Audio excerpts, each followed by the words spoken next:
Shmully, Hi. how in the world did you get into Crown Heights history from like a history perspective? I was born and raised in Crown Heights, Right. and I always used to ask my father different questions about the history of Crown Heights, but there's a lot of answers that remain a lot of questions remain unanswered. We used to wonder, why is President Street like this? Why is Kingston Avenue like this? What's the story of the history of Crown Heights? And one day, I had something called depression, and I was laying in bed, and I was like, okay, let me research the history of Crown Heights. And that started on a project that we have until today. How many hours did you say you worked on this? Many hours.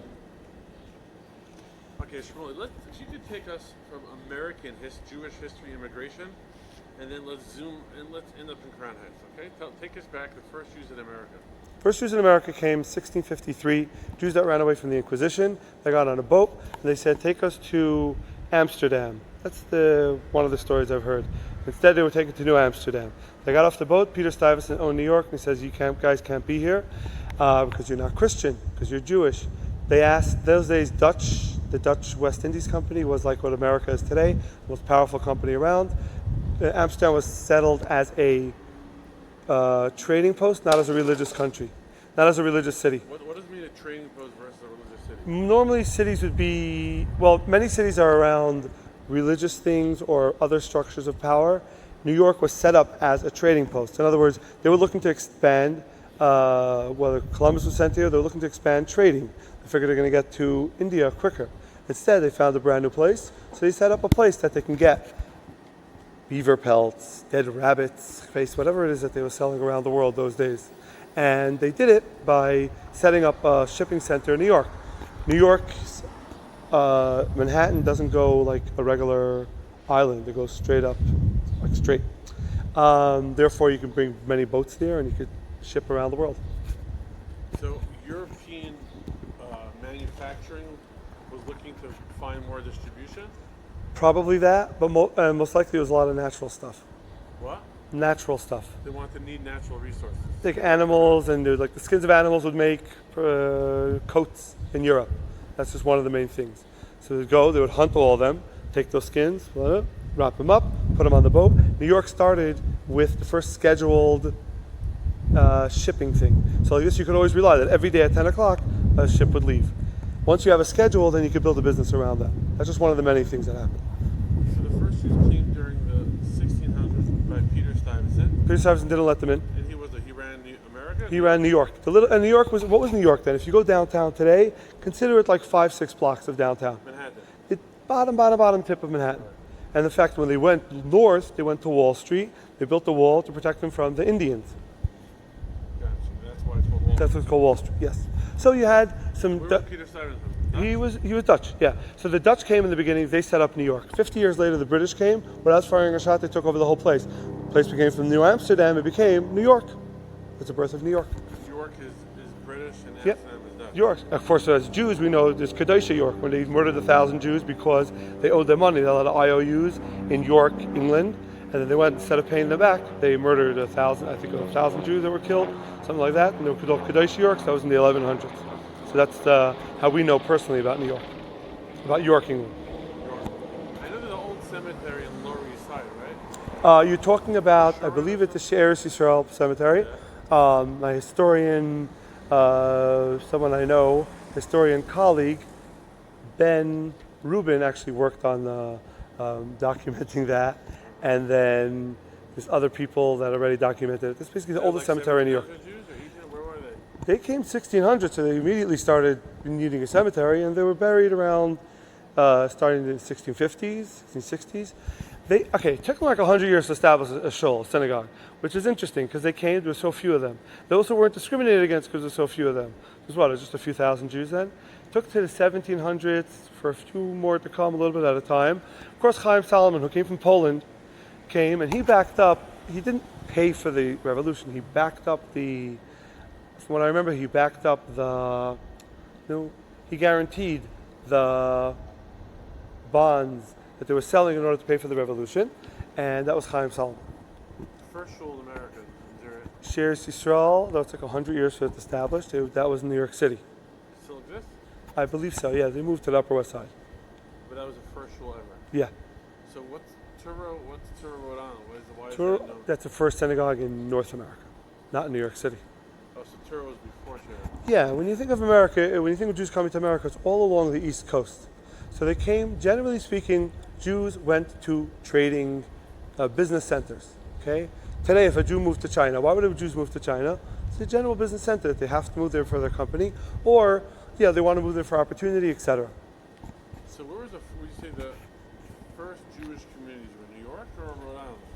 I think the first Jewish cities were in the south. I believe it was Georgia, if I'm not mistaken. Savannah, maybe? No? Savannah, Georgia, nearby that. The first synagogue in the whole North America was actually in Montreal. That's what I read. Really? I believe so, yeah. I believe that I read that in, what's his name? Heinrich Gereich's book, Gereinich. So not Truro. Yeah, he hated Yiddishkeit, but he was a Jew. And he was the first Jewish historian that wrote down all this stuff. So it was not Truro. Truro was the first one in America. They were merchants. They reached out to George Washington. They said, we're merchants living here. Would you give us our rights? And early American founding fathers had grace. And not only were they okay with Jewish people, they liked Jewish people. They found the fact that they found themselves to be not an actual tribe, but to be like as if the Jewish people can cross the Jordan, cross the Atlantic? not Atlantic, in Mitzias Mitzrayim. They crossed the Yam Suf. The Red Sea. Yes, the Red Sea. So therefore they found themselves to be the same idea. They had a lot of grace. They were very decent people. They built up something like America. What was the famous letter with the Truro synagogue? So they reached out to George Washington. George Washington wrote back, not only we're going to accept you, we're going to give you rights. Because, you have to understand, in Europe then, Jews had no rights. They got some rights to live in a place, then a couple years later they would get kicked out. Some places had a little bit more rights that, if you killed a Jew, you got in trouble. Some places didn't really mind. Didn't really matter. And that took place until World War II, basically, all around the world. Over there, George Washington responded to them with grace, like true founding father of, we accept you as equals. The fact that they were wealthy merchants did help as well, but America was never really about religion. It was a business thing, but it was more about, that's a whole different conversation. But it was about, again, the founding fathers, their idea was about, let's open up a prosperous place that we're not freedom of religion, from religion, we're freedom of religion. Therefore, if a group of Hebrews come to establish themselves, we're going to welcome them. So they were different than Peter Stuyvesant. Peter Stuyvesant was an old guy. Peter Stuyvesant was a shikara guy. Peter Stuyvesant was an old school type person, obviously. He was also a disciplinarian, and it's possible that was, from what I remember watching the documentaries, a great 7-part series, but Peter Stuyvesant basically came and cleaned up the place. Because imagine what took place in New York back then. If New York, imagine how New York was now. Imagine how New York was like in the 80s or 70s when New York was crazy. So imagine in the in the 1600s, you started, a bunch of people came, not as a religious place, not as a place, just commerce. So then you had all the different types of people. You had bars, and it was a crazy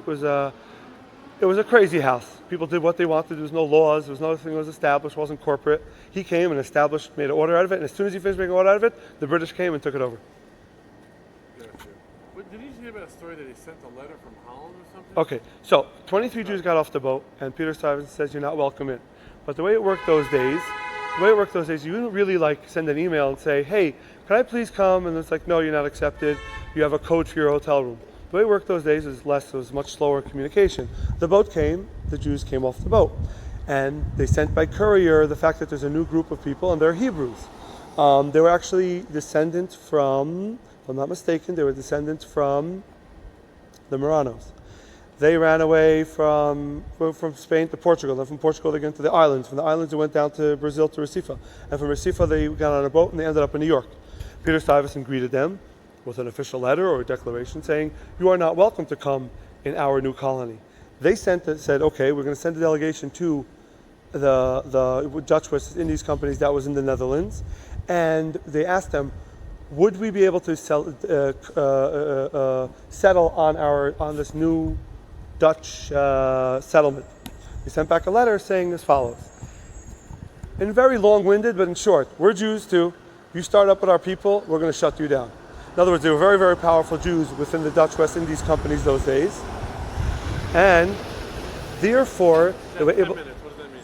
It's so there and let me finish. And therefore, we're able to exert influence. And if you don't allow those Jews to settle in this new place, New Amsterdam, which is a new place that we're getting a lot of business from, we're going to shut you down, and therefore you're going to let our people stay.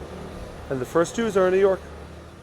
So the Jews start establishing in New York, right? What happens then? That's like 1700s. So because they're such a small minority, therefore they're never discriminated against. 20%. That's fine. You have plenty of time. They are, like I said, because it's small, therefore they're not discriminated against. They set themselves up in a small way. It took like about, I think 100 years until they established their own synagogue. There were very few of them. Over the years, different Jews came. So Chaim Solomon, I believe, came from Poland, but different Jews came mostly from like South America and Sephardic countries. Most Sephardic Jews came until the 1840s. Okay, 1840s, the Jews in Bavaria, there was a little bit of there was a rise in anti-Semitism in Europe, and Jews left Europe and they came to America. 250,000 came about the 1840s, 1850s, and yes, Napoleon came and Jews started getting freedom of rights country by country in different years. The latest one I think was 1875, where Jews got emancipated into full rights. However, there was a rise in anti-Semitism in one country, and many Jews from Bavaria came over basically from Germany. 250,000 over probably 10 or 20 years. I have to check that up, and they grew with the economy. So Jews, we're talking about the real economy of America, the original economy. So in 1952 they built all the highways, but back before that everything was by train.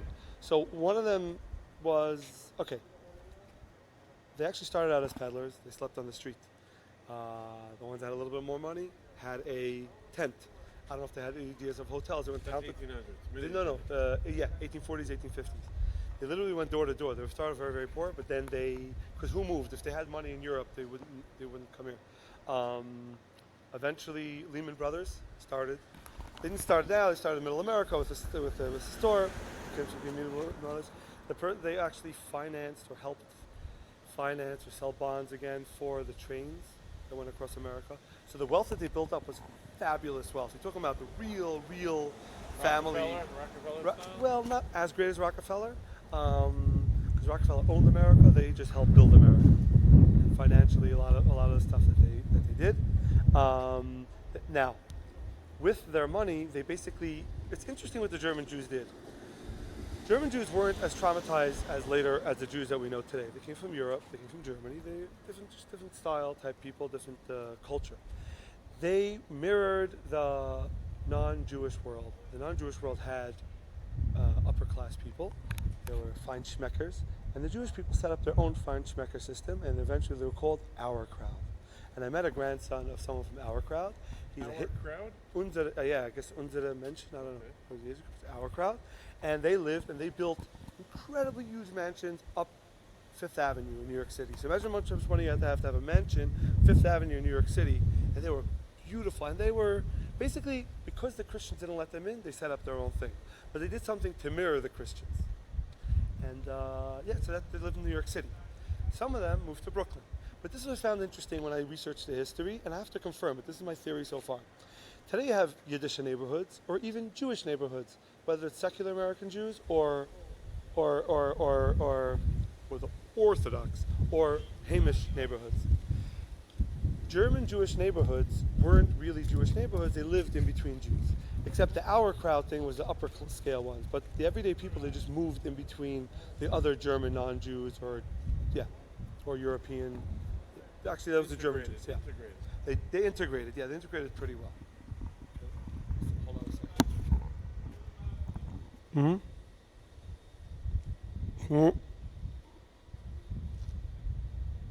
That was a commercial break for belts. Okay. Who came to Brooklyn first? From 1654, Asser Levy was technically the first Jew who lived in Brooklyn. Brooklyn is a Dutch name, right? No, Brooklyn is a Dutch name. Yeah. So how did Brooklyn get its name? It's a Dutch settlement.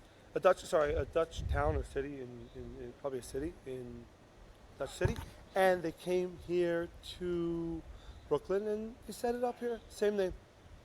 Just like if we move up to Crown Heights, we call it there's a shul called Anshe Lubavitch. So let's say they built a place upstate, What would they call it also? Anchi Lubavitch, which is based on Anchi Lubavitch or Kranich, which is based on Lubavitch back there in Russia. So Dutch, why not? We're going to set up, we're Dutch anyway. Everything was Dutch. And the city, interestingly, remained Dutch. Like the businessmen, just because they were under British rule, they didn't become British all of a sudden. They didn't assimilate into Britishness, or Britishdom. They stayed Dutch, and they stayed with their Dutch enclave. And they basically, at first, this is interesting. So New York City, Manhattan, the development of Manhattan went from south to north. The development of Brooklyn came from north to south. So the first areas that were settled in Brooklyn was downtown Brooklyn, Brooklyn Heights, then a couple of different areas. Then you had Park Slope, then you have Bed-Stuy. Then in the 1870s and 1880s, you had a new area in the midst of Brooklyn. How did a city get developed in general? You have it's hard to imagine now, but all of Brooklyn was rural, it was farms, it was empty. They had a road here and a road there. They had actually Clove Road. What was Clove Road? Clove Road was an Indian road. It was shaped like a clove, so they called it Clove Road. It was the Indian road because it went according to how the land was. So it's like a path. So is this today Clove Road? One little section of Clove Road existed, south of Beis Rivka. But if you look at the map, I could show you the whole, not the whole. It was the only road left from the early Brooklyn settlement. Pretty much, I don't think there's another road from pre-development. That's an ancient road. I don't want to get into too many details. I want to talk more generally, otherwise. Off Empire. Yes, but that's actually New Clove Road. Oh. Okay. Original Clove Road is shaped like a clove, and it went down to Prospect Park. So it went from the northern part of Brooklyn. So the general area you have Bedford Stuyvesant. I forgot why the name was. I think it was Stuyvesant was because of Peter Stuyvesant. Salangiyar, Yamach Shemam, Alav Shalom, which one? Peter Stuyvesant. Therefore you have Stuyvesant. But Bedford was a town, again a Dutch name. That was a town in the center of Brooklyn. Why was there a town there? I don't know. It could be because two roads converged. Definitely one road was Clove Road. That road went all the way down, and it went down to all the way into the municipality of Flatbush. Brooklyn became a city at some point in the 1600s, 1700s. They got everything from in the 1600s they kicked out all the Indians, and they made the city of Brooklyn. But then you had the municipality of Flatbush, then you had different areas. But what's your next question? I guess I could be focused on what we're saying. So Brooklyn, how was it created? Was it an offset of Manhattan was getting too full, or No, the ports? it was a city for itself. It was a town, then it first established as a hamlet, then a town, then it became a city for itself.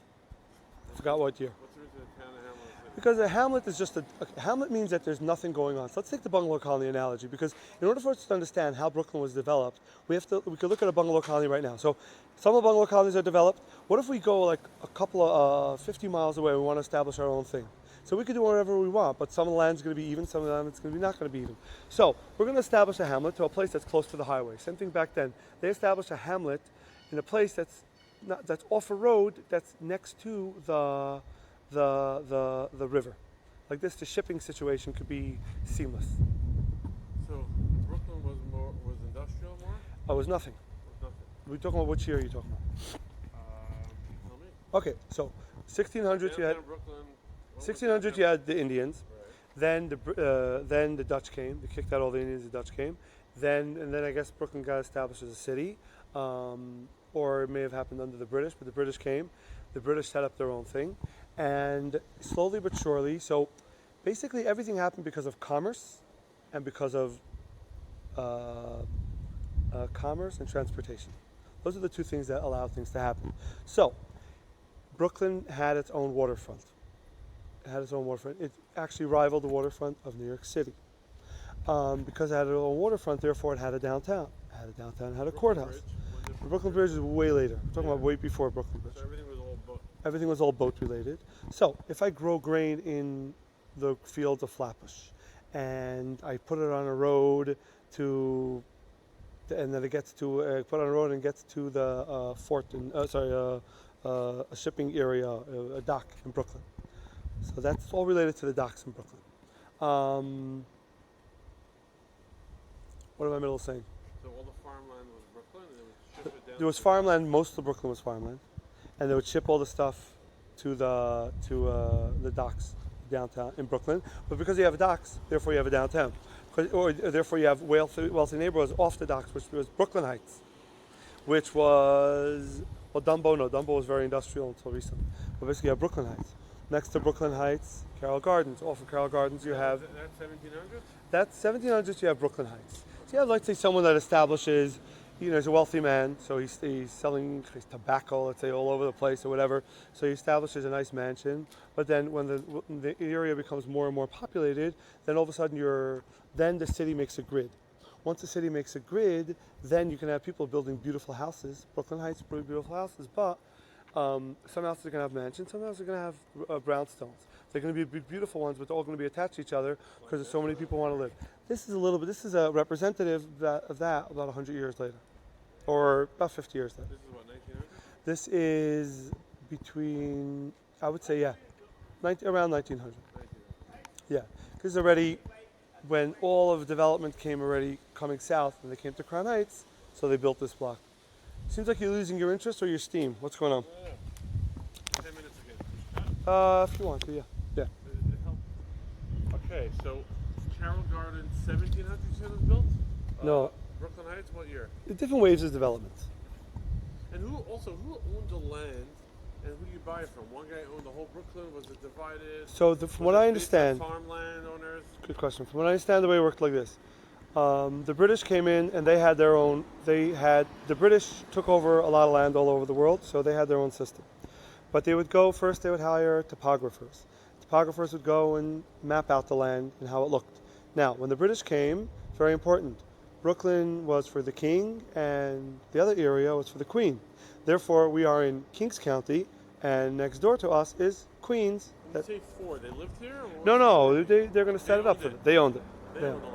Well, they owned the land, but what happens after in 1776 when New York came? And it's a good question. I don't know I have to find out how did someone own land in Kings County or the place of Brooklyn from when the British took over? Perhaps they bought it from them? I don't know. I have to find out the answer. So didn't they sell to developers or No, house by house? Like, for example, this block, each house was built separately or was one guy built everything? It depends on the block, but we can get to that in a little bit. Because I see, for example, this block is a good example. Yeah. These houses are similar, these four.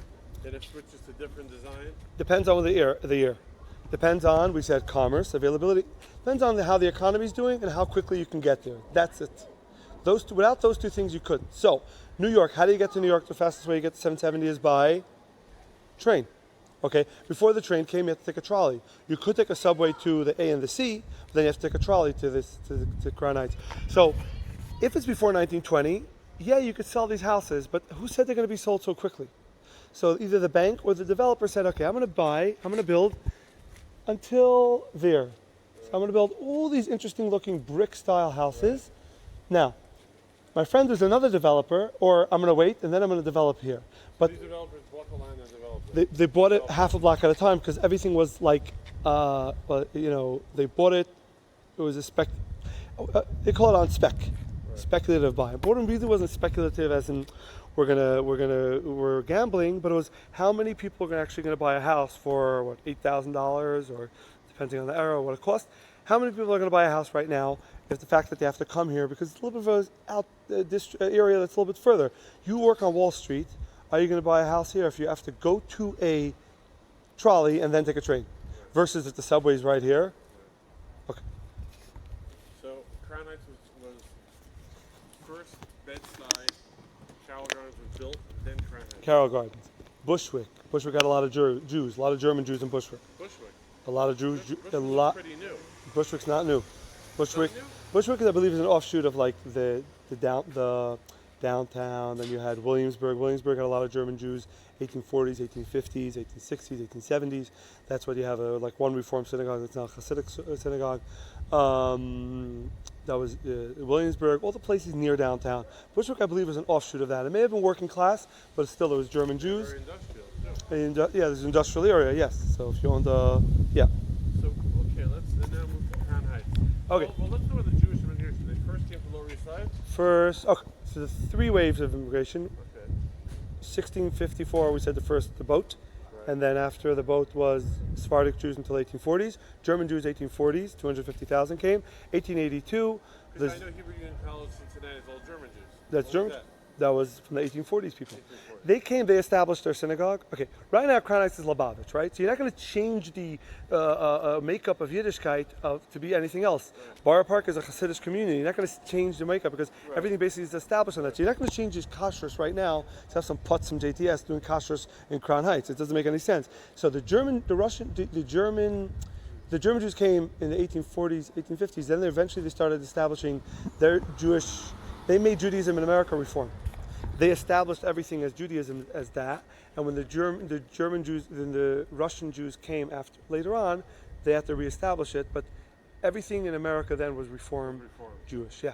From, Until well, it depends what. But the thing is, the Russian 1882, the Tsar of Russia started with the pogroms, and that was the first pogrom in 1880, and America opened itself up for immigration. So Jews started coming by the boatload. To mostly, it wasn't Ellis Island in the beginning, but basically to Lower East Side. They came, they settled in Lower East Side in many different places all along the East Coast. Lower East Side was one of the main places. Came through Ellis Island eventually, and between 1882 and 1926, 2.2 million Jews came. Most of them were sent to New York. Some to Detroit, some to Chicago, some to different cities. They came to New York City, and eventually well, obviously they came from a different type of background. The Lower East Side also was Italian, so it looks like it was a stop for all immigrants. German Jews, no, actually German, not Jews. German started. Lower East Side was an upper scale place for Germans. Then, when the immigrants came, there was no housing laws, so the people could build houses that were very, very dense, no windows in certain rooms, one bathroom per 2 floors or one bathroom per floor, and But the Italians also. The Italians were in Little Italy, nearby. Yeah. Nearby. But Italians, I believe, came in the same era. I have to study more of the Italian stuff. Yeah. But the Jews It became eventually Chinatown. eventually, well, Chinatown expanded into because there's always Chinatown. There's always Chinese there. There's always Italian. Always. Yeah, I mean not always, but they came a long, long time ago. Like the Jews, 1800s, 1900s, probably And- later. Or much earlier. No, earlier. Really? Yeah, earlier. The Chinese or the Jews with the Chinese somehow worked together on Kishinev. Kishinev was 1903. Kishinev was like the massive. Okay, I hate to say October 7th today, but Kishinev was similar. A terrible massacre happened on Jewish people then, and for some reason there was something with the newspaper. There's a great YouTube video about it. Something with the newspaper made Kishinev become a very famous one because, as we know, Kishinev was not necessarily. Kishinev was one of many, but for some reason Kishinev became the. Is Russia? Kishinev was in Moldova. Yeah. That's Russia. Yes, it's a boring, empty town with one friendly person. I was there one time. After Uman, I went to Kishinev before I went to Dubai, and I stopped in Kishinev and I landed there. I'm like, place smells like Jewish blood. So until 1920, it was mostly German Jews, or even? Okay, 2 parts of Crown Heights. When we look at Crown Heights today, we're talking about our Crown Heights, Eastern Parkway People Empire. say, just for historical, that people were not Shomer Shabbos until 1940s, where they always lose their jobs and it was very hard. Like, where are the first Orthodox Shomer Shabbos Jews? When did they show up? First, there would be Chayvei Torah. In the New York City period? Oh no! First Shomer Shabbos Jews. MTJ? There probably always was. There probably always was. MTJ? No, the German Jews. Second to them was Shomer Shabbos. Right, yeah, And then Washington Heights. eventually went to Washington Heights. I went to the Tzayim there, asked the guy if he's Jewish. He says, Avade. So, put on tefillin, Zicher. It's not how he said it, but it was something about So Yiddish. the German from Jews moved to Washington Heights. They ended up there. Early 1900s. I don't know when they moved You there. don't know the history. So the first Shomer Shabbos Jews, you don't know any dates, or they're sprinkled around? There was spring. Because they had these Tzemach Tzedek Chabad shuls, right? That's something Chabad separate. Something What was separate. Tzemach Tzedek has 5 children that became Rebbes. that? Yes. One became Kappas Chabad, Nezhit Chabad, another few other ones. The only one that survived was Chabad Lubavitch. But Kappas Chabad, or maybe one of those groups, still had Nusach Hari. They were still Chabad. Maybe they were Chabad light. Ha ha ha. Anyway, they came and they were from the waves of Hasidim, or people, the people that came from Hasidic backgrounds that came to America. in the 1880s, 1890s. 1880s. Yeah, so they set up, actually in Bed-Stuy right now, Yeah. not right now, Bed-Stuy in the 1890s, there was Anche Lubavitch. I know there's the shul they're fighting about in Borough Park also. Also basically in Anche that era. Lubavitch. Yeah, they weren't Chabad Lubavitch, they were So I know Nezhim Chicago had also, right? Detroit, Montreal. Chicago, all over the place. There were And hundreds. they were not. My They were not grandfather, Friedrich Rebbe. my grandfather said that in the America those days there were hundreds of Nusachari shuls that they were not Chabad Lubavitch. They were different. They were Nusachari, Wow. and their kids kept their Nusachari. So when Rabbi Shmatkin came to Wisconsin. Milwaukee to Anshlichus, there was a reform shul then called Anche Lubavitch. So he reached out to them very kindly and with a lot of empathy and a lot of warmth, and he says, please change your name. And I think he had to hire a lawyer, Epsozai, something like that. And basically he said, you can't be Anche Lubavitch because we are Anche Lubavitch. Copyright infringement. Copyright infringements. But why were they Anche Lubavitch? They started off as grandchildren of, well, not grandchildren, Chassidim of the Tzavach Tzedek, their kids, and they moved to New York. They started off Anche Lubavitch. Then it became Reform. When Reform, but basically, original Reform is German. Today, Reform in America, besides being boring, inconsequential, and futureless, is also grandchildren of Russian Jewish immigrants. They're not the same German immigrants from the 1840s. They're unfortunately all basically gone. There's some still around, unfortunately basically gone. Yeah. Yeah, we're Tanach Tzedek America, Nusachari. So Anche Lubavitch, we covered that. Covered that. Good. So Jews emigrated Lower East Side, Washington Heights. The Bronx was when the Bronx started being populated. The 40s? Because my grandparents, after their survivor, they went to the Bronx. Okay, we're filming, yeah? Yeah, we're filming. So again, it has to do with opportunity and it has they never to do did with... Lower East Side. They went straight to the Bronx. Okay, so some went straight to the Bronx, but it has to do with opportunity and travel. So the only way the Bronx existed was because you were able to get there. So the subway system. Right. 1905, we started with the subway system. So in the 1880s, 1890s, I don't think Jews were in the Bronx yet. But the Bronx then was like Brooklyn today. It was a very, very Jewish area. Yeah, it was. But the thing is, what's sad, tragic, and just historic about it is that it's all gone. And that's what the Rebbe wanted to avoid in the 1960s. The Rebbe said, what are you going to drive through Crown Heights? I didn't say this, but the idea was, what are you going to do? Drive through Eastern Parkway and have a neighborhood totally blighted. Everything is churches. The old people are left behind, abandoned. And you're just going to drive through and say, oh, this used to be, oh, I used to go here, 770. I mean, Chas v'shalom to say that, but, 770 used to, and whatever it is today. It almost happened with Brooklyn Jewish Center.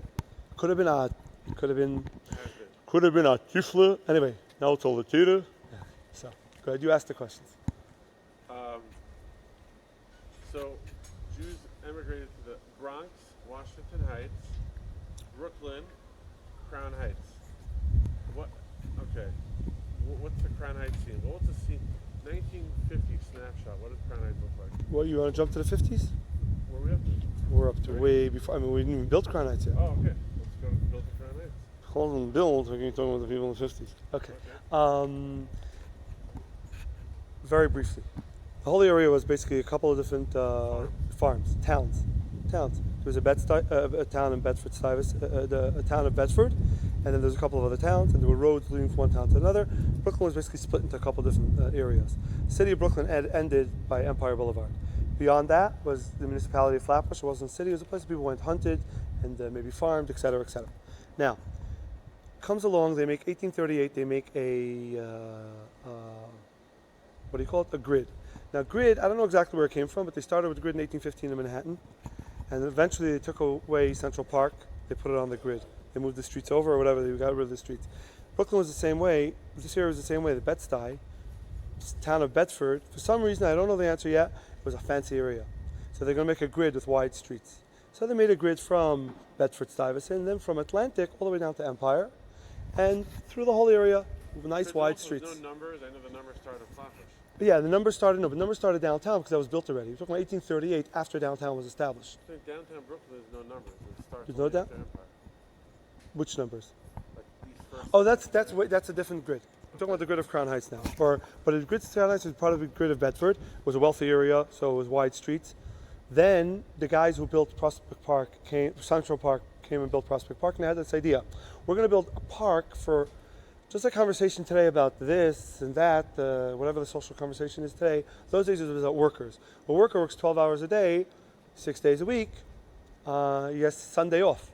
What's he going to do Sunday? He should be in the park a whole day. So what are we going to do? We're going to build a park, and then we're going to build a parkway, a road. It's like a park. You ever drive in Palisades? Yeah. Driving through a park, right? Reality is it's just trees on both sides. You feel like you're driving through a park. That's why it doesn't matter. Even if you listen to Mordechai Davis in the 90s, you're still not speeding. Anyway, they built speeding. Oh. Anyway, that was a joke. So they built a parkway from Central Park, from Prospect Park to the east. They built Eastern Parkway, down to the oceans, Ocean Parkway, and then to the bay was Bay Parkway, and then those are the three parkways. Now the idea was that they're going to connect the two Central Park. How? Through a whole loop through Queens, and then they're going to have a bridge that's also a park. But the reason why it's a parkway is because it's surrounded by 30 feet of trees on both sides, but it's also a place you could walk. You could have your horse trot down nicely. So parkway means there's 30 feet of park. Well, no, the idea of Eastern Parkway was 30 feet of trees on both sides. Ocean Parkway the same. I believe it was the same exact setup. Was the same exact. Bay Parkway didn't. Belt Parkway is something else. That's a belt around the park that was way later on. Okay. And Bay Parkway. Bay Parkway, no bays. I think Bay Parkway may even have a name afterwards. I don't know if it was originally towards the bay, but that was, that's the name of it. How did it? Okay. Oh no. So now that you have. Built for the workers. It was a Prospect Park built for the workers, and then you're going to have a parkway that goes through. So you could be in the park all day you could be all day in the park as a worker. That was one of the ideas. Eastern Parkway was cut through 1870s, and it cut through off Prospect Park. It cut through Prospect Heights. It cut through this area.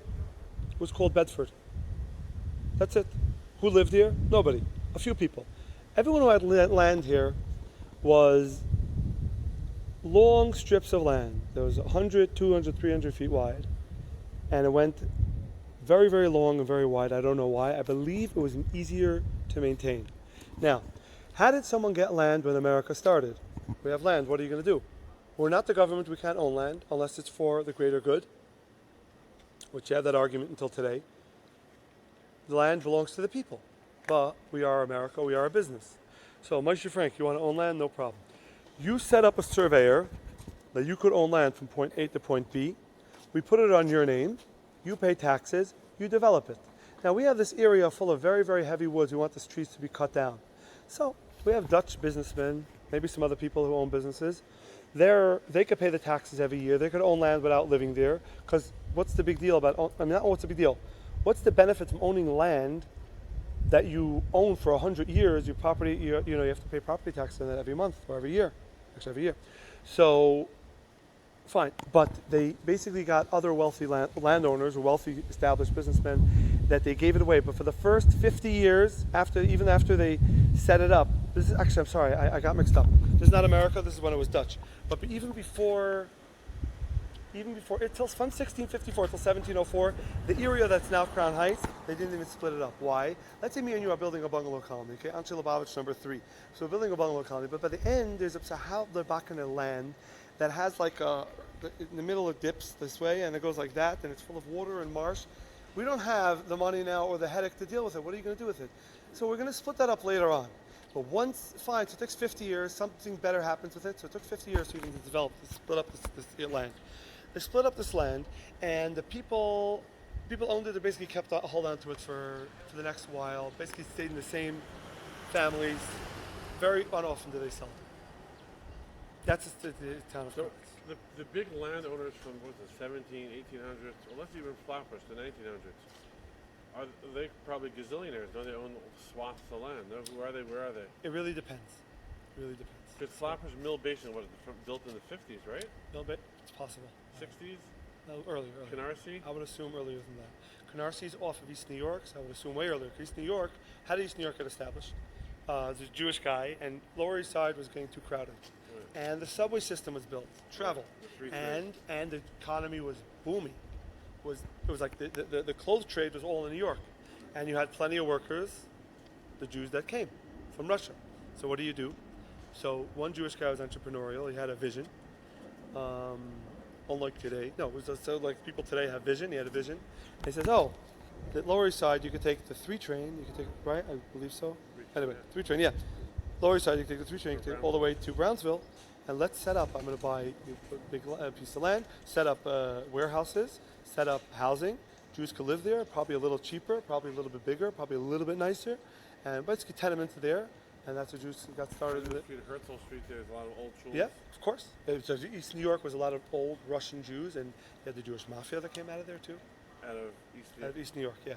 Combination. My mother grew up on Linden. Yeah. Not Linden, Kings Highway, and like Beverly. But that was later. They made a little bit more money. Yeah. The next generation, one went to college, got their GED, or went to college, and became a little more professional. They became a doctor or a lawyer. They most likely lived in a wealthy area. Let's say Crown Heights, but let's say, or maybe even Flatbush area, a nicer, bigger house in Flatbush.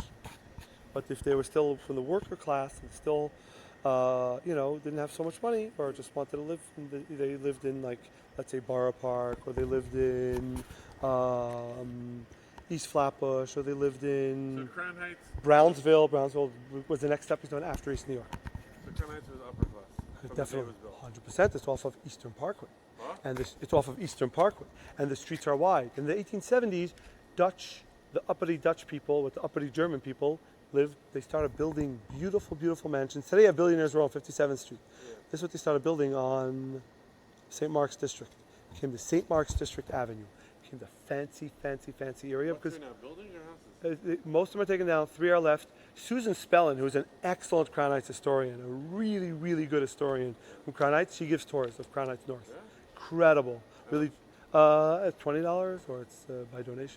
What's the Lincoln Place? It's weird. So, okay, so Eastern Parkway was like this. 30 feet of trees on both sides. Then we're going to have a mansion. In the back of the mansion, now in front of the mansion, you can't deliver the milk, What's the ice, Eastern the Parkway coal. was the mansion? Well, mansions, the vision was based on, what's that street called? Upper East Side, Upper West Side, Upper West Side. I always forget the name of the street. Huh?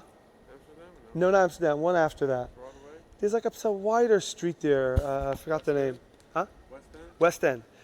Something based on West End. I don't know exactly if it was based on West End because you go there now. But basically the idea was there's a main street and then off of it is going to be the smaller streets that people from the mansions are going to be able to go in. But how are you going to get the milk, the coal, the ice, all the stuff? How are you going to get that?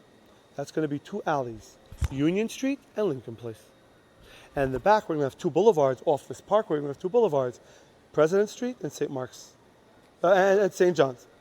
2 wide streets. That's why President So Pres- these houses were initially just the back entrance of the If Voxfeld and whatever the other guy's name is that built Prospect Park had their way, you would be in the back of a mansion right now. You'd have a horse stable here. on Lincoln Place. Okay, yeah, unfortunately things didn't work out that way.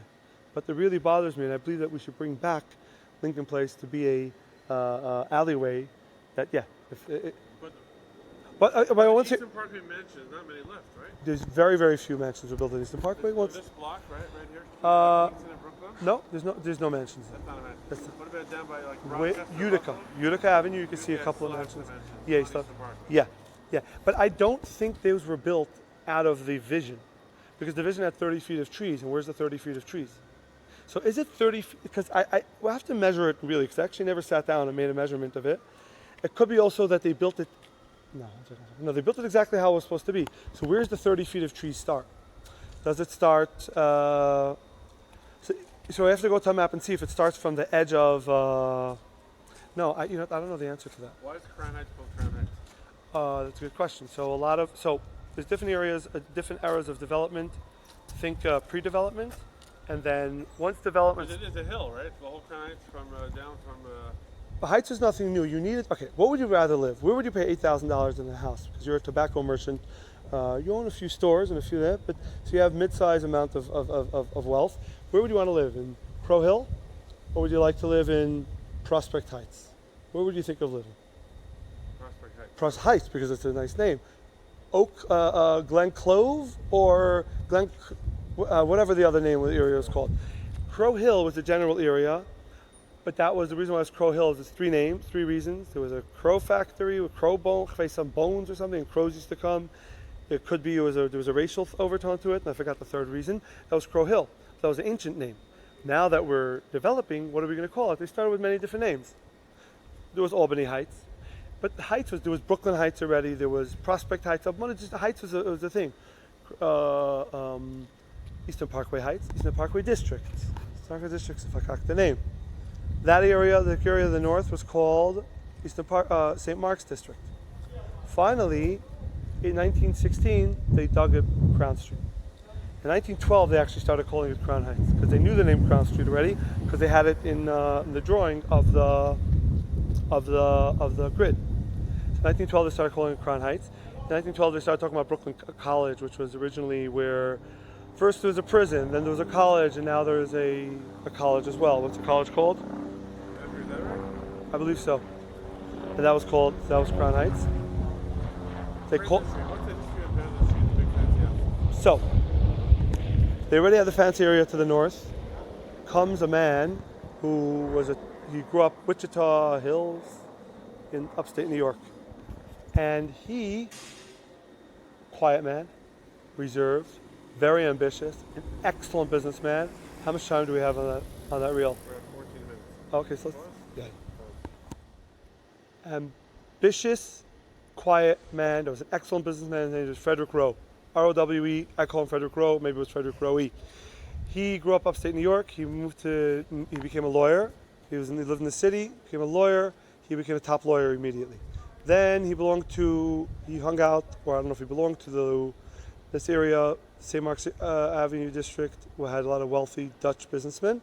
And they had a gathering place that they built for themselves, a very beautiful building on Bedford Avenue and Dean Street. And then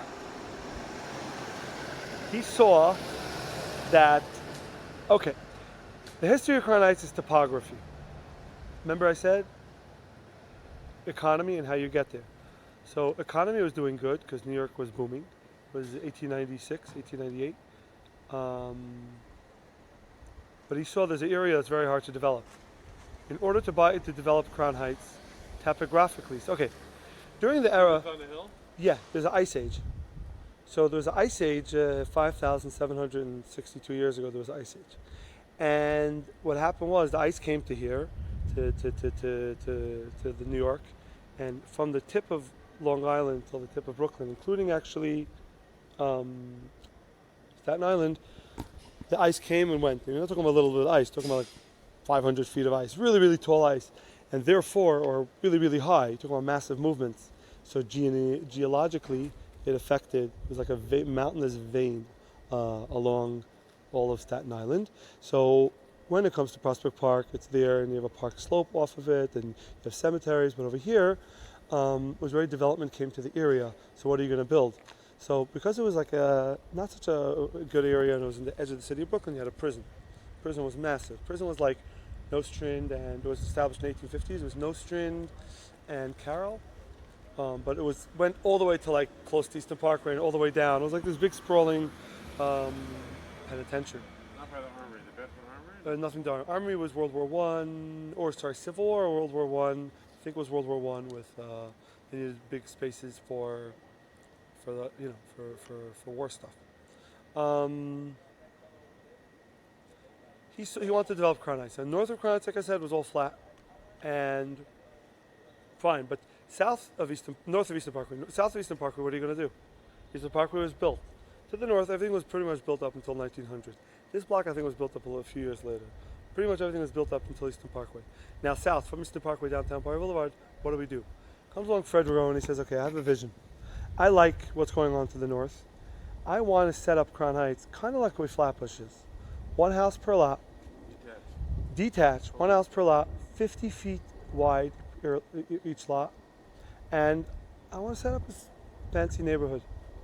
Basically, that was the general vision of most of Crown Heights, or it's going to be semi-detached, but it's going to be a very beautiful area.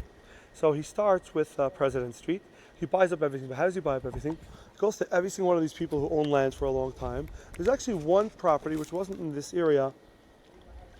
It was a few blocks away, like Albany area, that belonged to a French count. It's all a weird story there, but it's for another time.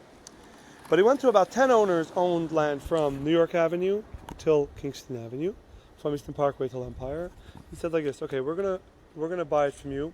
We bought $100,000 a piece because there's $1 million in total, and or 1.2. What, for a block? Yeah, 100,000 per strip. It wasn't a block. It wasn't a long avenue. It was a little bit to the left. So if this is Eastern Parkway and this is Empire, it went this way, a little bit of an angle. Yeah, and you'll see why it matters because 780 Eastern Parkway wasn't on his he didn't want it to be built. Why was 780 and say 786 built? You know, the buildings that became 770. Why was it built? Because someone else bought it because it was outside what he owned, and they couldn't get his hands on it. So 1908 they built 2 buildings, or actually 3 buildings they built there. But beforehand he says, okay, 1 house per lot, 50 feet wide each. We didn't have a name for it yet because it's already 1896. So he started something called the Eastern Parkway Company, and he went to them and he said, okay, we're going to take 60% is going to be a mortgage. We're going to pay you every month. And 40% is going to be shares in the Eastern Parkway Company. We're going to give you so $40,000 of shares in the Eastern Parkway Company. He started off with a couple of his friends who were lawyers and maybe builders. He started off in 1898. He came with the first street, President Street, and he built a house that belongs to the illustrious, well-respected Nagel family. And That was the first house. that was the first house built. I want to say Bali Tzedakah, I want to say incredible people, successful. 1898, the spring of 1898. That was the first house built in Crown Heights. That was the first house built in Crown Heights, Nagel's house. A few months later, in the summer, they built Schneerson's house, 1378. And then they built Vyshetsky's house, 1899. 3 houses, and you bring people there, and you say, we have this vision for this neighborhood. So that company lasted until 1906. Because 1906, they sold the property, and they bought it, and the Eastern Parkway Company bought it from Frederick personally owned it himself.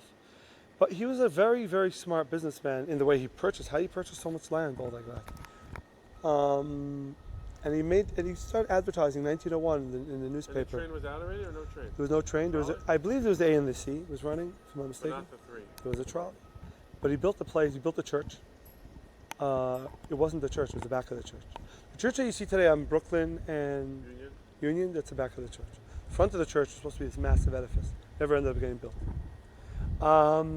He built the neighborhood. When did the 3 train come in? 1920 completed. 1920. Yeah. So until 1920, any developer who came Rolling the dice. is rolling the dice a little bit. They eventually sold, and maybe some still got sold quicker or slower, but it wasn't so like, you know, it wasn't guaranteed. After the train came, property went up like crazy, so you could only build buildings. But then the buildings you could build were massive, 150 apartments or whatever, or however many apartments. It wasn't 35 little 4-story without an elevator. And the elevator was massive, and everyone would move in right away. There was Crown Heights already by then, and it was a train. But he came and he built 3 houses then on President Street. He couldn't get one piece of land because in 1887, a guy who owned money, they had to sell the land. So in the middle, he had one piece of land that became the hospital, which became now the school that Beis Rivka and Alter never bought, and it's St. Mark's District School. That's on the big building there. Already in 1930, they built the beautiful apartment building, which 18 apartments, because by then no one was going to enforce it. It was 1930, I don't know who was building. Ironically, several buildings got built in Crown Heights then. Eventually, Alter bought it, and Alabachim lived there. I heard they renovated and got rid of all the original. That really sucks. That really beat. So President Street came first. President Street Kingston first. and Brooklyn. Between Kingston and Brooklyn. Then Spotless Town. Spotless Town. Spotless Town. Union between Kingston and Brooklyn. This is going to be a block, Spotless Town. Why? Because, okay, first of all, they had a Spotless Town play in Broadway, fine. But also Spotless Town, why? Because there's not going to be any coal. Normally, if you have to heat up coal, it's a problem. If you heat up coal, you become dirty. So you're going to have a general heater. This heater is going to heat up the whole block. And where was it? There's 2 houses, if you notice, after the church, which you're not supposed to give as a marker, but you see 2 houses. A little bit different, a little bit shorter than the rest of the block. Okay? Baruch Hashem, 2 Lubavitchers live there now. Anyway, back in the day, there was a massive heater. You're not talking about a little heater now. You're talking about a heater that's like 50 feet long or 30 feet wide, but very, very deep. Electric, or was it? It was a big, massive electrical heater. And that heated the whole block. I believe it was electric. If not, maybe it was coal. Maybe the coal made the heater that didn't have to do the coal, but it supplied heat through the whole block. It was supposed to supply heat for the other block, but it didn't end up. And then also because now it was sort of like a condo now. Who owns the common room in a condo? Everyone. So therefore, the road is owned by the people. Therefore, we put up a gate, and who could drive through? Whoever lives on the block. If you can't live on the block, you can't drive through. You can't walk through either. Well, maybe Union used to be a private street. it was a private street. There was a watchman. In Kingston and Brooklyn. There was a watchman. The watchman saw a fire one night. There was a fire. Okay, till 1902, 1904, they built. In 1910, they built, I believe, what became the Coil House, which was. I'm just gonna say the Coil House because I can't give the whole thing. And actually, that was the first Jew to establish himself in Crown Heights. Leib Lurie. was the Coil The Coil that was Union Street, the one that got knocked down. Leib Lurie lived there for 50 years, and he owned Gumbo's. He owned that whole lot. And Gumbo's, that was a big lot. That was so okay, because of an establishment, a clause in 1896, 1898, that if you were a wealthy businessman, you had to pay one house per lot, 50 feet on a lot 50 feet wide. The house has to cost $10,000 or more. So we're trying to artificially establish a wealthy neighborhood. After what's it called was built, actually before Spotless Town was built, and this private beautiful block was built. And if you notice, you walk down Union Street, Union, Kingston, and Brooklyn. yes, even before Union Street was developed, there was an issue because the guys, the elite people, the Dutch and German, and actually it was a Dutch. Bedford and Dean was built as a Dutch gathering place. So how do you have situations now? You have WhatsApp groups. Before that, you had Facebook groups. Before Facebook groups, you had community centers, gathering groups. I met remind me to tell you about the 102-year-old guy. I'll talk to about him in a minute. 102-year-old guy, I met him in a place I worked, and he grew up in Crown Heights in the 1930s.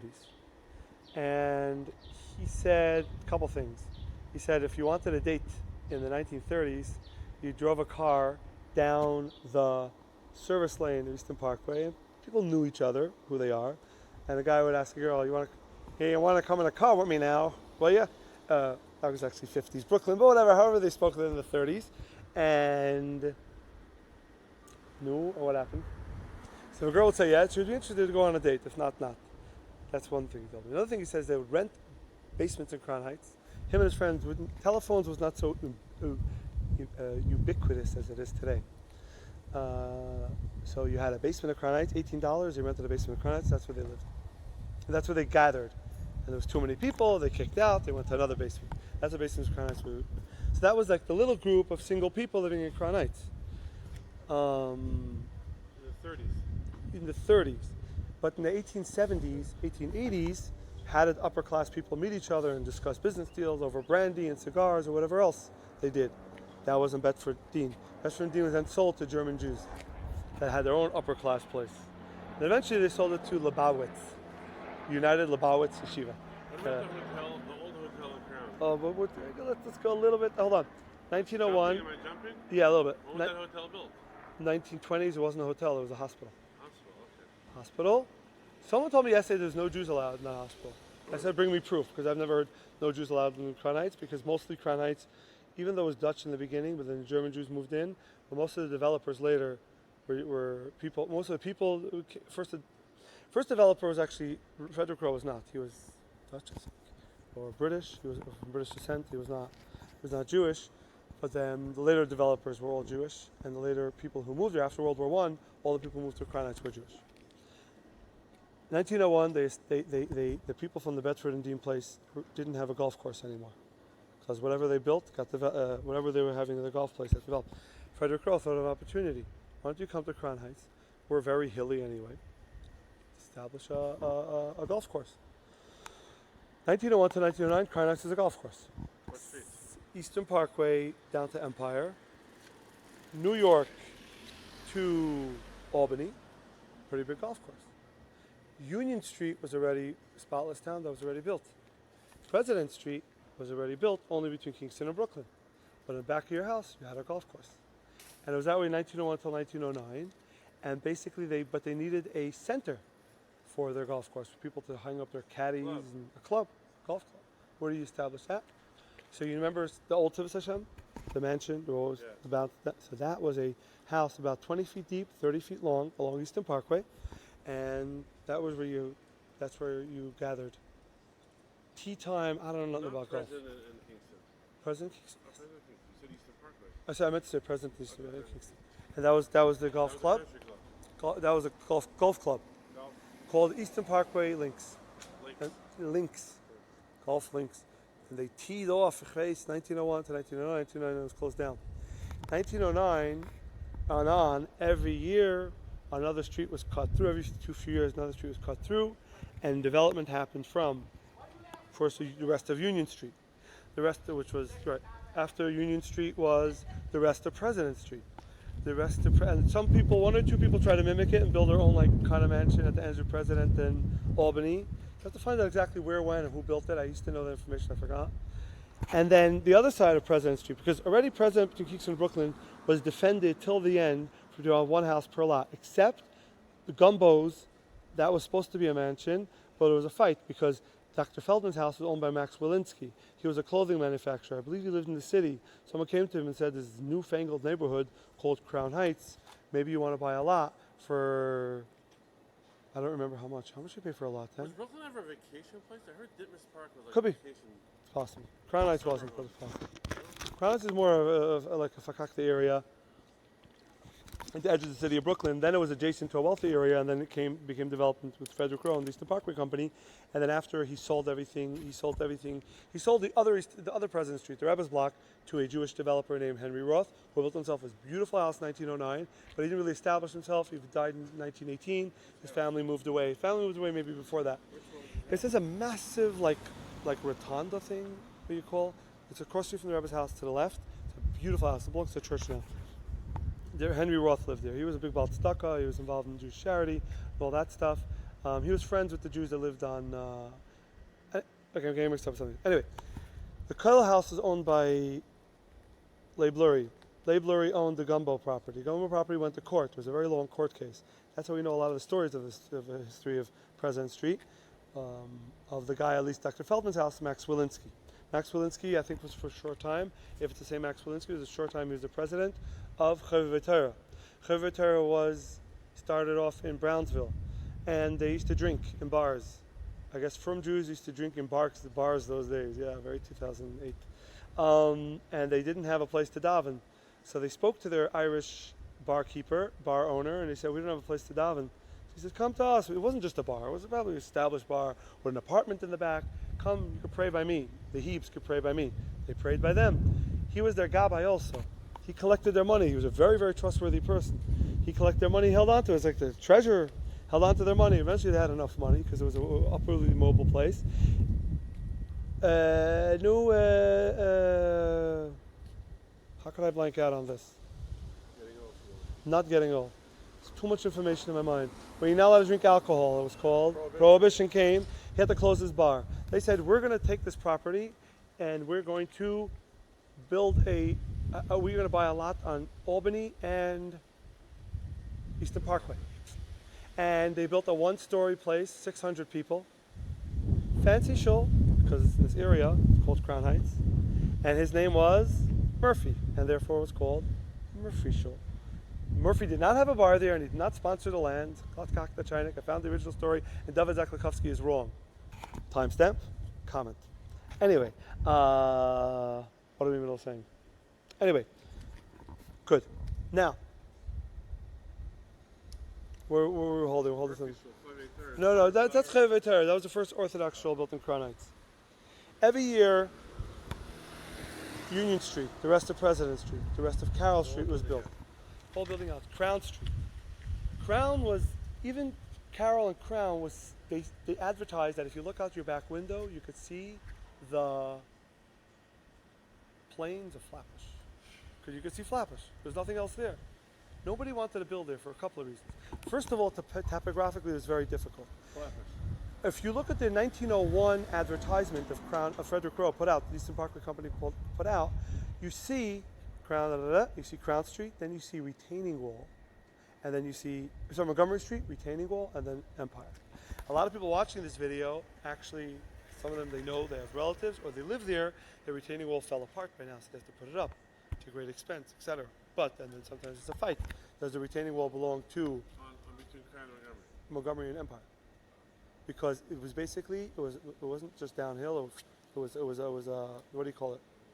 A drop off. It was a cliff. Not straight cliff, but it was a pretty much a cliff. But this block also has a little cliff. It could be, yeah. So it could be topographically there. But if there was a major cliff, that's why now when you walk up Albany Avenue between Empire and Montgomery, you're walking very steeply uphill. Same thing kind of between Empire and Kingston Avenue. It's a pretty steep hill because it was a cliff. They had to move a lot of the steepest part is Empire to Montgomery because they had to bring land, they had to bring in dirt to fill it up. And the rest, they just had a wall. And then the question is it the fault of the people on Montgomery Street, the fault of the people on Empire? Who does it belong to? And it depends where you live. You'll decide. They extended the... What's with the alleys? How come Crown Heights is the only area I know? Because the developer decided to try out alleys. Alleys. I'll tell you why there's an alley behind Spotless Town, Union Street. Right. He said like this: it's a wealthy area. He wanted to kind of copy the Eastern Parkway area, the exclusivity. You're not gonna, if it's a very exclusive, you're not gonna have the milk truck, the ice truck, whoever it is that comes, the gardener is not coming in through the back, through the front. We're in a fancy area coming through the back. So therefore, we're going to build this beautiful alleyway where the vehicles can come through. It's made of cobble wood, and the back of the houses on Union Street were just as nice as the front of the houses. So very, very beautiful. But you can't see it now because everyone made an extension. And whatever, the place is 100. So the Crown Heights is unique. That's only there. Basically, I don't think there's another neighborhood that really has alleyways. Right? None. It was, so basically, Frederick had a vision of that you're going to need. The question is, why do you make the block so long to begin with? Long? That's the real question. Yeah. Crown Heights blocks are longer than other. Yeah, because how do you have houses, room for houses, an alleyway, and houses? But how big is that alleyway? It's 15 feet. 7 feet on each side. So, I don't know. I believe it's 15 feet. So I don't know.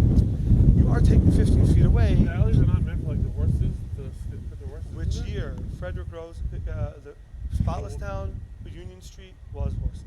And cars kind of started in 1902. They probably saw that cars is the wave of the future before the Model T, but wealthy people lived there. Wealthy people live there. You gotta have 11 minutes. So alleyways you're talking about. So Unique to Crown Heights. unique to Crown Heights because the house, the blocks were big enough that a house could be built, plus an alleyway, plus a garage. The other areas. Which means that the in between streets, Crown Heights is longer than any other. I'm assuming. I don't know why else. It's a.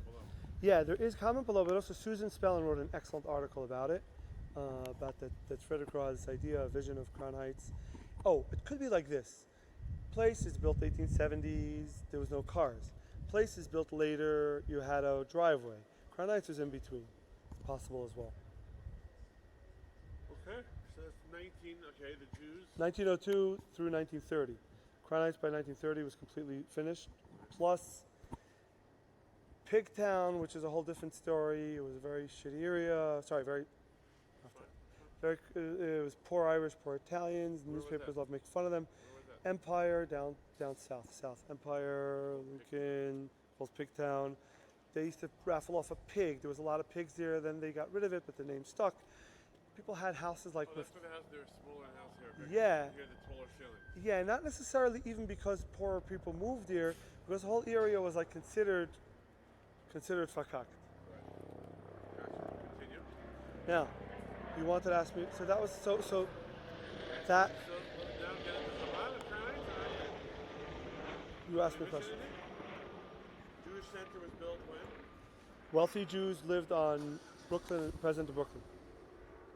And they already wanted to have a shul that was the main shul, because they were main people. They wanted to have their main shul already for years. Right. They tried it in Bed-Stuy, bakak, it didn't work out. They went to the guy on Lincoln and Utica, Rochester. Yeah, there's a shul there. There's a beautiful shul there. One day may go back to being a shul. They went to the guy, he wasn't pro-Israel. He wasn't pro-Zionist. So So they said, look, we got to build something close to us. We're going to build the shul, a place that everyone from when you're a kid till your old age, a place that had a place you can get married, you could have your parties, a place that the kids could have a classroom. Birth, what's it called? Death. To death, yeah, something like that. And you know, Cycle. so they gather together in Auntie Anne's house. I still look at it as Auntie Anne's house, which is 13, I want to say 98, but I'm wrong. Anyway, 1362. No, it can't be 62 because 13 something. Anyway, they gather together.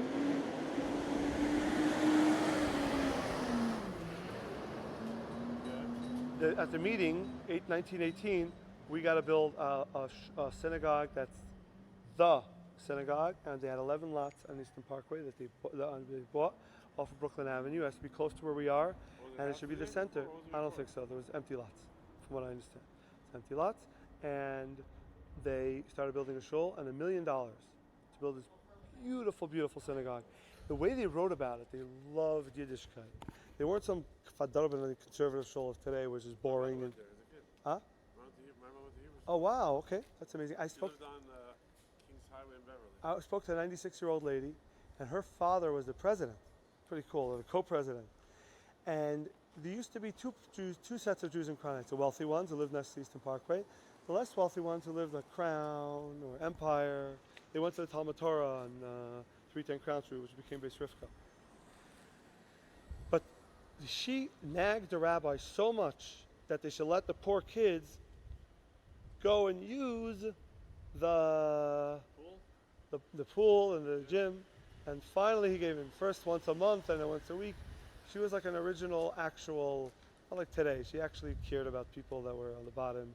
She was an actual person with a good heart and belonged to what now morphed into the left, which we know they're about. But back then, there were people actually with good hearts that cared about other people.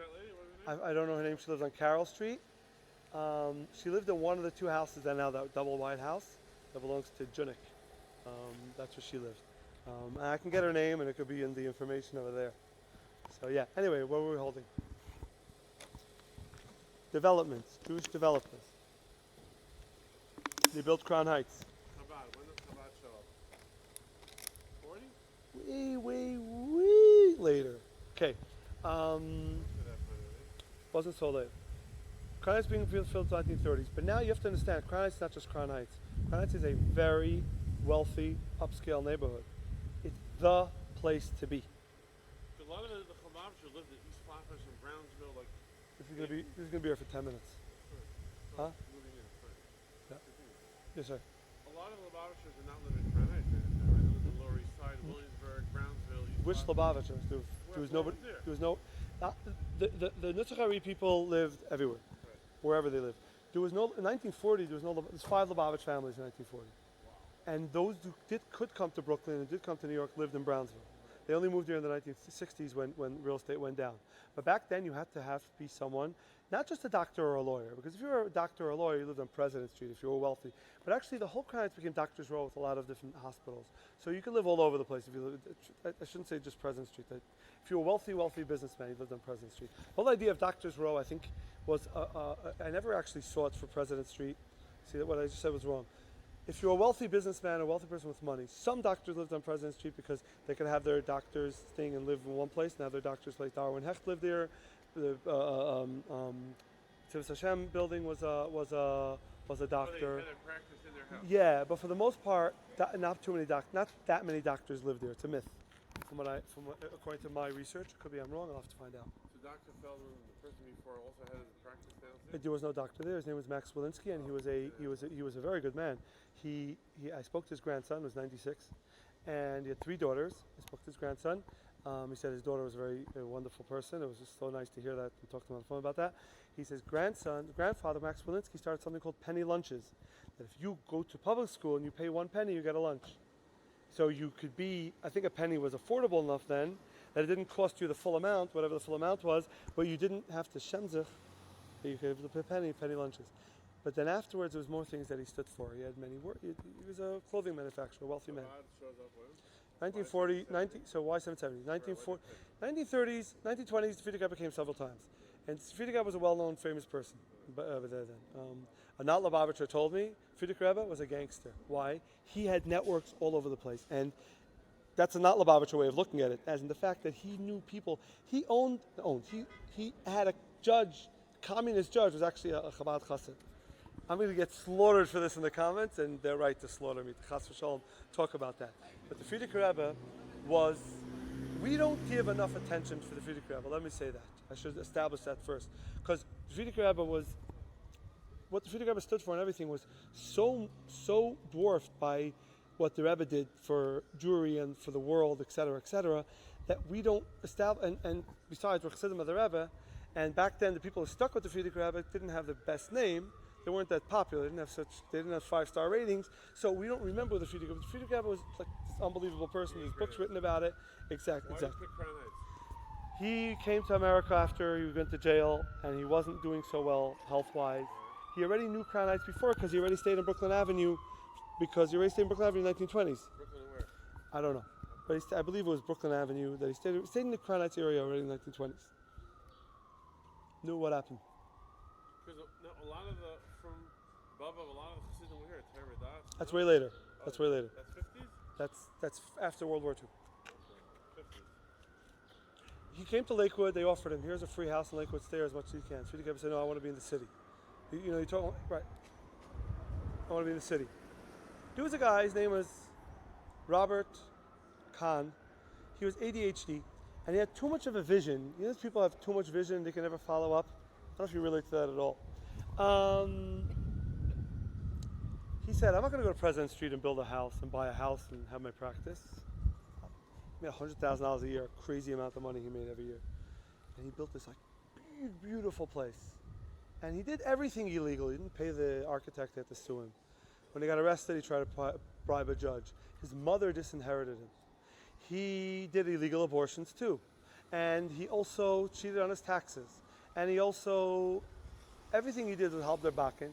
He was married to an Irish woman, which showed in the 1930s you had to be a certain type of person because intermarriage then was extremely, extremely rare. Sort of detached type of person to have all these things happen with you. His brother-in-law was also a Michigan.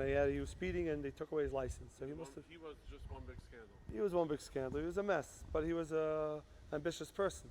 So he built this beautiful place. 1925. He built 2 lots, 3 lots, whatever. He built 770.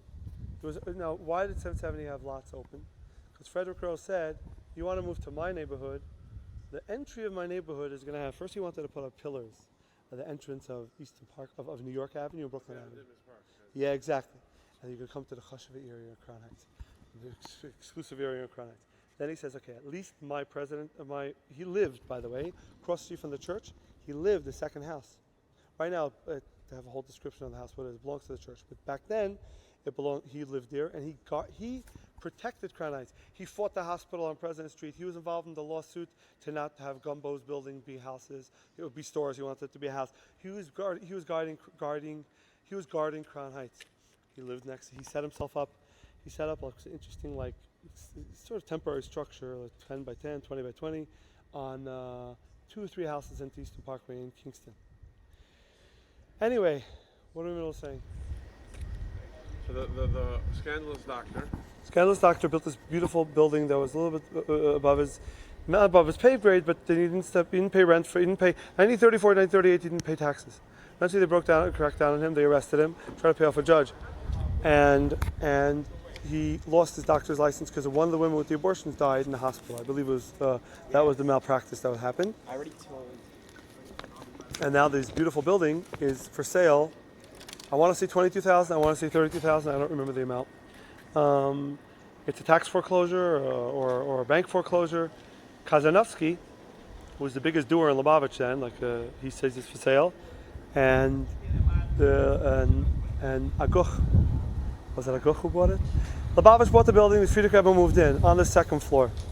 And downstairs the base medrash, Friedrich Rebbe lived upstairs, and that was 770. Eventually, a few months later or whatever, yeah. What did Crown Heights Jewish Jewry look in 1950? It was 1940. 1940. What did Crown Heights Jewry look like? Most of it was no. Haredi? Even the frum people So Rabbi Weinberg said that when his father moved to Crown Heights, a frum person lived next door, said, don't put up a mezuzah because it's going to lower the property values. And even though he was frum. Even though he was Shomer Shabbos himself. Shomer Shabbos. Anyway, he was from, so it was that type of frum person. There was... So it was mostly not from people. Mostly not from secular American Jews. But a lot of from people also lived there. Some from people. Yeah. 1940, very few. There's a lot of Orthodox shul, no? Empire. That's after World War II. After? 1940. It was just It was Chayveve, but even Chayveve, they just pretty modern. Actually, it became more Hamish. But all the from people moved from the Lower East Side. A woman who lived in 1940 in Crown Heights, across the street from Chayveve Terra, said that her father worked on Shabbos, but Yontif he was able to, for some reason Yontif he was able to get off of work, but Shabbos he wasn't. So he went to work on Shabbos and he saved up to $7 in order for him to bid on the Kayan Aliyah. He was so happy that he was able to get the Kayan Aliyah. Sometimes he could afford it, sometimes not, because it went to $750. He didn't have the $750. So they were already from established in Crown Heights, but then after World War II, they started moving in. Shiva Eastern Parkway? Shiva Eastern Parkway came to. That was where? That's Old Young Israel? I don't think so, because I tried to find out, and I keep on looking at the information, and I forget. I don't know about Shiva Eastern Parkway. I have to find out. Grandma lived on St. John's in Okay. Albany. Okay, that makes sense. But when did she move in, or was she Orthodox? Was she from? Yeah. And when did she move? Gorodetzky. When did she move? What year? And then she moved to East Lancashire after. After World War II, a lot of first of all, after the Jews came, the Dutch left, and the Germans left. Then the Russian Jews were here. Although some German Jews stayed because there was a Reform synagogue here. But anyway, that was way down Kingston. Yeah. On Parkway is Reform? It was built 1929. So I'm getting, yeah. I wouldn't say the German Jews were here. I don't know why I say they left. The Dutch definitely left after the development. Then eventually the German Jews left and they moved to Park Slope. Then there was Russian Jews, descendants of Russian Jews. They lived here. What else? Then after World War II, survivors came. They moved to Crown Heights. Why Crown Heights? I don't have an answer for that. They started buying houses. They left Williamsburg because Lower East Side Williamsburg No, down here. that was the people who built Crown Heights. In 1915 or 1918, 1920, a Jewish merchant that lived in Williamsburg that made enough money moved up to Crown Heights. We're more like Lower East Side and Brownsville. It's not too far away. Like the Brownsville shul. They don't want to stay in Brownsville and build a shul. We're going to the future. We're going to Crown Heights. The Lower East Side, we have enough money. We're going to buy a house of brownstone in Crown Heights. It's 8,000 versus 6,000, or 12,000 versus 10. When did the Jewish people start leaving Crown Heights? Leaving. White flight was 1960s. 1960. They moved from Long Island? Northern part of Crown Heights 1950s, and our Crown Heights is 1960s. Where they moved to Long Island? 5 towns: Long Island, Levittown, New Jersey. That's a whole chapter for itself. What's with the hotel hospital by 580 Crown? What was there? In 1919, I think it was. Yeah. A wealthy man died. He had like a legacy. He had money, so they gave a lot of money. They gave money to the hospital. Could be they bought it there because it was next to Pigtown, and therefore it was cheaper. They were able to buy a square block. They have a house, a maternity hospital, I believe it was. Then it became a hotel. What year? Well, David Fisher bought it. That was Chevro started in 1970. Rebbe housing was always an issue, and the Rebbe wanted them to buy real estate. And Lubavitchers are very organized people, and they got things done. Anyway, so he started Chevro in 1970. At first, my grandfather was one of them, 2 other people, and they bought a lot of houses. They owned 20 houses. Then the next generation, the young people got in, and David Fisher and 2 other people took it over, and he said, houses are a waste of time. So he gave away the houses to people in Crown Heights. They bought buildings. And with that started the establishment of the Jewish housing of Crown Heights, but they fought with each other 70s and 80s and 90s. There's a lot of fighting over housing in Crown Heights. What was a kosher hotel for how long? It was a kosher hotel, let's say, I don't know, Fisher. Huh? Beaton ran it. I don't know. Could be. It was a hotel, then it became dilapidated, and they tore it down, and eventually now there's condos there. It's a parsha for itself. Cool. Thank you so much, Shmully, for your great tour here with Moshe Frank. Check it out. Feedback. Shmully, available for tours? Tours. What else could I get from you? Tours, photography, They can hear you sing. sing, photography, kunzit, chazanas. What's the email? Reach you by email, phone? What do you want to put in the SBLSBLESOF@gmail.com. Put in the Blesofsky at comments. Gmail. Put in the comments, Put in sure. the subject. Sure. Or online, Instagram, Facebook. Message for tours, groups, if you're really into this kind of thing. Or historyofcrownights@gmail.com also, that would be better.